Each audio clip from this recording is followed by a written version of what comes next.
While Las Vegas survivors have reacted with fury after video clips appeared on YouTube calling the shooting a hoax. Videos with various conspiracy theories have been watched by millions. Well, our technology correspondent Rory Jones is here in the studio with me. And Rory, tell me more about these hoax videos and the response there has been from the many families who've heard about this. Well, it's not a surprise when any kind of incident like this happens. YouTube actually becomes a huge platform for all sorts of conspiracy theorists.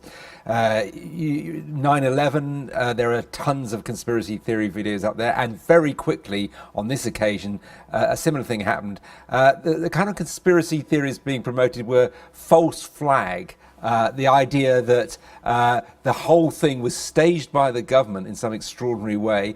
22,000 actors were hired to fake this. And if you look through the comments on some of these videos, it's obvious that quite a lot of people believe this.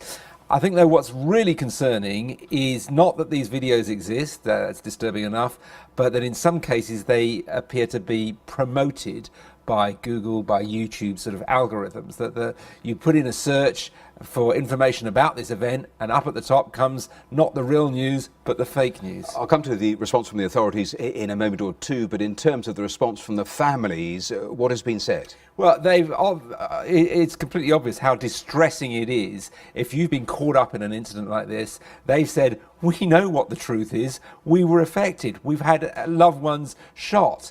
And it's a disgrace that YouTube is not doing something about this. They want these videos actually taken down. So tell me more then about the response there has been from YouTube. What have they said? Well, it's quite a bland response. We've got a little statement from them which says, when it comes to news, we have thousands of news publishers that present a variety of viewpoints available on our news channel. They're basically saying that it's not up to them to censor. They're going on to confirm, though, we got a separate message saying none of the videos reported to us breached our guidelines. And here's the issue.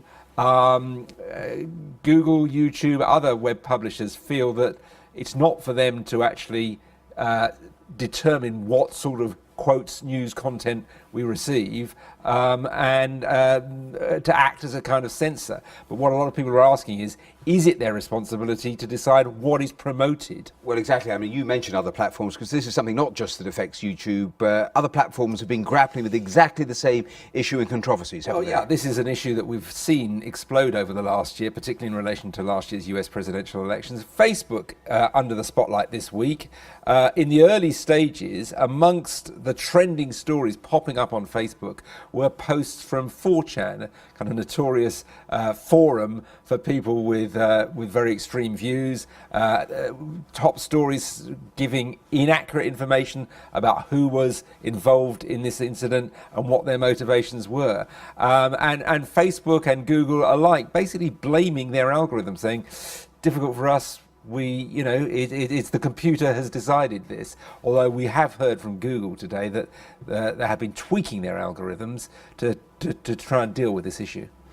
Well, Rory, thanks very much. And actually, when you read someone say, when I see my wife fighting for her life with gunshot wounds to her chest and my daughter also shot, it is pretty conclusive evidence that it did happen. You can see the distress that some of these hoax videos absolutely, and we've seen it before, the Sandy Hook incident, those children killed, those parents being told online that this didn't happen. You can see how offensive it is. Rory, thanks very much for